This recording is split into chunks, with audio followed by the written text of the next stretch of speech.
contraception célébrée aujourd'hui dans le monde entier. En Côte d'Ivoire, la cérémonie officielle de la Journée mondiale de la contraception s'est tenue à Bouaké, dans la région de Béké.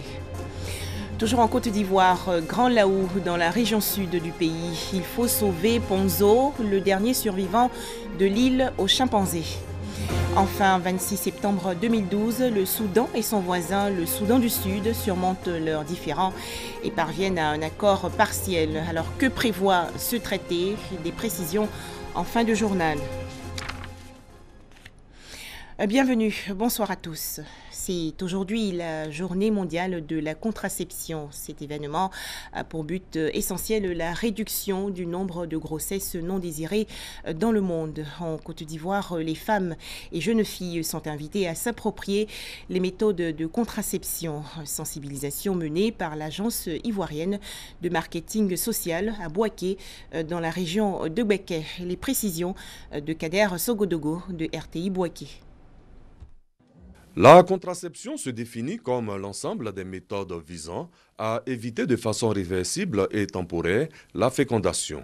Chaque 26 septembre, le monde entier accorde un regard particulier à la contraception à travers une journée marquée par des activités liées à sa promotion. En Côte d'Ivoire, c'est Bouaké, deuxième ville du pays, qui abrite la célébration officielle. Plusieurs activités sont initiées pour être au contact des populations.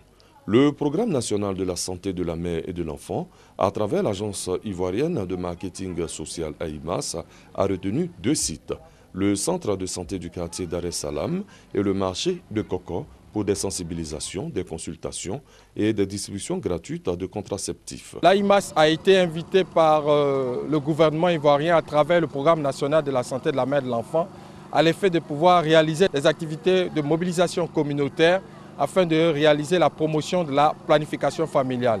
Des femmes qui adhèrent aux différentes méthodes. Le planning familial, ça nous permet de faire moins d'enfants pour éviter beaucoup de problèmes. C'est piqûre, moi j'ai fait. Ça me permet d'aimer espace entre mes enfants. Là, comme ça, je peux bien m'occuper de mon mari et de ma famille. Plus de 300 femmes ont reçu gratuitement des contraceptifs. En Côte d'Ivoire, le taux de prévalence en contraceptifs chez la femme est de 21%. 3 types de contraceptifs sont utilisés dans le pays. Les hormonaux, à savoir oral, injectables et des implants. Les mécaniques avec les préservatifs. Plus de 40 millions par an sont consommés sur le territoire. Le diaphragme, les spermicides et le dispositif intra-utérin. Et enfin, la contraception chirurgicale ou irréversible. Ligature des trompes chez la femme et la vasectomie chez l'homme. Le gouvernement ivoirien aux côtés des populations sinistrées de l'ouest du pays après les dégâts matériels provoqués par les récentes pluies. La ministre de la Femme, de la Protection de l'Enfant et de la Solidarité, Mariatou Koné, a visité des familles sans abri à Bangolo, Mans et Tout-le-Pleu. Elles ont reçu une aide financière, des vivres et non-vivres. Les détails avec Ève Boué. La ministre Mariatou Koné, dans le quartier Wongbaye de Bangolo, elle constate de visu l'ampleur des dégâts causés par les inondations survenues il y a déjà plus de 3 semaines. Les traces marquant le niveau d'eau parlent d'elles-mêmes. Aucune perte en vie humaine, mais des maisons entières écroulées et ou inondées emportant biens matériels. Plus de 1500 victimes enregistrées. Aujourd'hui, les populations sinistrées reçoivent le soutien du gouvernement. Vivre, non-vivre et numéraire d'une valeur de plus de 26 millions de francs CFA offerts. Le président de la République, son Excellence Alassane Ouattara, me charge de venir apporter la compassion, le secours, le réconfort à nos frères du canton Zania. Après Bangolo, la délégation conduite par la ministre s'est aussitôt rendue à Mans, apporter aussi soutien et réconfort aux victimes d'inondations suite aux pluies torrentielles. Bilan, aucune perte en vie humaine, mais les dégâts matériels sont aussi importants. Plus de 1000 personnes affectées. Comme à Bangolo, la ministre s'imprègne des réalités. Ici, au quartier d'Oulabrou-Salgbé, l'un des sites les plus touchés, le quartier étant situé en bordure d'un cours d'eau, comme la plupart des autres quartiers sinistrés. Blocos, si tu veux, Libreville derrière l'eau, Kennedy et Domoro. Les ménages victimes de ces intempéries reçoivent des dons du gouvernement. Vivre, non-vivre et numéraire. Valeur totale, 21 millions de francs CFA. L'émissaire du gouvernement exhorte les populations vivant dans ces zones à risque de les évacuer avant que le pire ne se produise. De grâce, vous qui êtes concernés, quand on dit quitter le site, quittez le site. Parce que l'eau est très dangereuse. Quand on vous dit de quitter, quittez, préservez vos vies, préservez les vies de vos familles. Mettez-vous à l'abri. Mieux vaut prévenir que guérir. En effet, la menace n'est pas encore écartée. L'ouest du pays continue encore d'enregistrer de fortes précipitations. Direction Grand Laou, dans la région sud du pays, pour découvrir le dernier survivant de l'île aux chimpanzés. Ponzo, c'est son nom, est l'unique rescapé d'une colonie de 20 singes. Les autres membres de sa troupe sont morts mystérieusement. Du coup, pour assurer la survie de Ponzo, une campagne de mobilisation est en cours. La protection de Ponzo, seul survivant de l'île aux chimpanzés, est un travail de longue haleine. Plusieurs personnes et organisations non gouvernementales soutiennent ce projet. Écoutons-les. Il fait partie, je le considère comme un animal qui fait partie même de ma famille et de tout le campement. Parce que tous mes parents qui sont dans ce campement-là aiment Ponzo. Ils vivent très bien. Donc si aujourd'hui Ponzo n'est pas là, et eux tous même ils seront découragés. Ils ne seront pas contents. Donc comment on doit faire pour que Ponzo reste? Nous sommes sur ce chemin-là.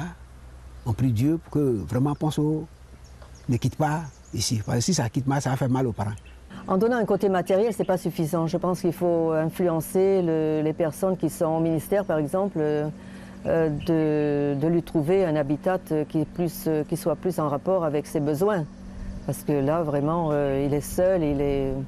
Bon, peut-être que je ne sais pas s'il est déprimé, mais enfin, c'est triste. C'est très triste d'être seul. Parce que c'est vraiment un animal qui est très près de nous. En tant qu'être humain, en tant qu'être, je veux dire, il est très près de l'être humain. Donc... Je pense que les autorités sont un peu reluctantes au fait de laisser partir un ressortissant. Je me permets de m'exprimer de cette façon anthropocentrique. Ouais, c'est un ressortissant ivoirien qu'on l'amène sur d'autres cieux. Tout simplement en avouant que nous n'avons pas la possibilité technique ou scientifique de nous en occuper. On préfère en tout cas mobiliser les moyens pour nous occuper de cet animal sur son territoire ivoirien et réunir les conditions pour que cet animal soit peut-être le porte-flambeau de cette initiative de création des sanctuaires ivoiriens. Autre actualité nationale, une vaste opération de traque de tous les véhicules arborant des plaques d'immatriculation fantaisistes et non conformes ou encore des vitres teintées est engagée dans le district d'Abidjan. Les explications de Abou Sanogo. L'opération Épervier 3 est en ses ailes dans la commune d'Adjamé. La police nationale prend pied à Adjamé Mirador. Objectif, lutter contre les véhicules à plaques minéralogiques fantaisistes et les véhicules à vitres teintées et démanteler les réseaux de fabrication des dites plaques. Cette traque contre ces véhicules fait partie de l'ensemble des opérations d'envergure de la police nationale pour combattre la criminalité sous toutes ses formes. Les véhicules aux vitres teintées sont des véhicules souvent utilisés par les malfrats pour commettre des infractions. Tant qu'il y aura des vitres teintées, non d'origine, qui vont circuler, ils sont en infraction, donc on va toujours les traquer. Désormais, vous qui roulez avec vos noms sur les véhicules, vous qui roulez avec les plaques banalisées, il n'y aura pas de pitié pour vous. Pour ce début d'opération, différentes plaques d'immatriculation, notamment des plaques diplomatiques, militaires, étrangères, ivoiriennes et personnalisées ont été saisies. Certaines sont même fabriquées sur des matières plastiques. Plusieurs véhicules aux vitres teintées également saisis, les fabricants interpellés. À ce lot s'ajoutent les engins à 2 roues, les tricycles et les gbaka, tous saisis pour incivilité. Les tricycles sont interdits de circulation sur les grands axes. On les trouve souvent sur le VGE, c'est pas normal. Il y en a même qui transportent des gens. Donc les tricycles qu'on va apercevoir dans la circulation en train de transporter des gens en plein plateau, on va donc les sanctionner. Cette opération menée sur instruction du directeur général de la police nationale, supervisée par le préfet de police d'Abidjan, a mobilisé les éléments de la division de l'ordre public et la sécurité routière, l'unité de régulation de la circulation, le groupe mobile d'intervention et la brigade de lutte contre l'incivilité. Des souvenirs douloureux au Sénégal. Le pays commémore aujourd'hui le 15e anniversaire du naufrage du ferry le Joola. Ce bateau a chaviré le 26 septembre 2002 à 40 km des côtes gambiennes. Bilan, plus de 2000 morts. Le collectif des familles des victimes demande à l'État sénégalais de construire un mémorial et de renflouer l'épave de l'embarcation. Les violences en Birmanie et la crise liée au sort des minorités rohingyas seront au centre d'une réunion du Conseil de sécurité des Nations Unies le 28 septembre prochain. Environ 500 000 Rohingyas sont au Bangladesh. Ils fuient les répressions de l'armée birmane à la suite d'attaques menées par des rebelles issus de leur communauté. 26 septembre 2012 à Addis Abeba en Éthiopie. Après de longues discussions, les présidents du Soudan, Omar el-Béchir, et du Soudan du Sud, Salva Kiir, parviennent à un accord partiel. Ce traité prévoit entre autres une zone démilitarisée à la frontière entre les deux pays et la reprise de la production pétrolière au Soudan du Sud. On fait le point avec Herman Niamia.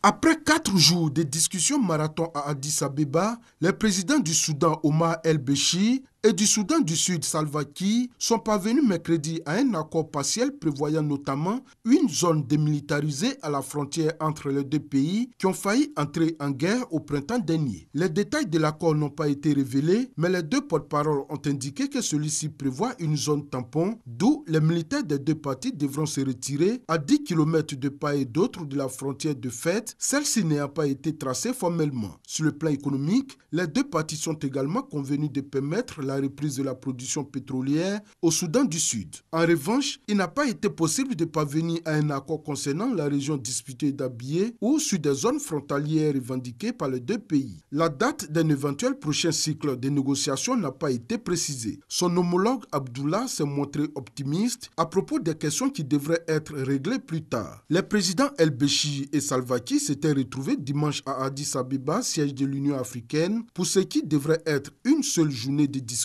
à l'issue de laquelle ils devraient signer un accord traitant aussi bien du tracé de leurs frontières communes, de la démilitarisation de cette zone que de la production et du transit du pétrole. Le statut de la région contestée d'Abyei, un territoire grand comme le Liban, à la frontière entre les deux pays, a été une des principales pierres d'achoppement tout au long de ces difficiles discussions selon des diplomates sur place. L'accord partiel est intervenu mercredi soir à l'issue d'un ultime face-à-face à huis clos, el-Béchir et Salva Kiir dans une pièce du grand hôtel de la capitale éthiopienne. Très peu d'informations avaient filtré sur l'avancée des discussions visant à régler définitivement les questions laissées en suspens par l'accord de paix de 2005 qui a mis fin à des décennies de guerre civile entre rebelles du Sud et gouvernement de Khartoum et débouché sur l'indépendance du Soudan du Sud en juin 2011. Les tensions entre les deux pays autour de ces questions ont dégénéré entre mars et mai en combat frontalier entre leurs deux armées les plus intenses depuis la partition du Soudan. La communauté internationale, très inquiète du risque d'un nouveau conflit à grande échelle entre Djouba et Khartoum, belligérant de la plus longue guerre civile du continent, a accentué sa pression sur les deux chefs d'État pour qu'ils parviennent à un accord définitif sur les questions en suspens. Un des points de désaccord majeur semble concerner la zone dite des 14 miles, une bande de terre frontalière s'étendant à 14 miles, soit 22,5 km au sud du cours d'eau Bahr el-Arab est revendiquée par les deux parties selon des diplomates. Le blocage autour de ce secteur semble en outre faire obstacle à la mise en place d'une zone démilitarisée de chaque côté de la frontière sur laquelle les parties étaient censées se mettre d'accord au cours de ce cycle de négociations. Cette zone tampon vise à éviter toute reprise des affrontements frontaliers, mais aussi à couper les lignes d'approvisionnement des mouvements rebelles actifs dans les régions soudanaises du Kordofan Sud et du Nil Bleu que Khartoum accuse Djouba de soutenir. Dans une lettre au Conseil de sécurité de l'ONU fin juillet, Khartoum s'était insurgé contre une carte de l'UA délimitant provisoirement la frontière pour servir de base à l'établissement de la zone démilitarisée et plaçant la zone des 14 miles côté sud soudanais. Début août, Khartoum et Djouba ont conclu un accord sur le pétrole, notamment sur les redevances de passage du bridge sud-soudanais par les oléoducs du Nord, un des sujets les plus épineux entre les deux voisins.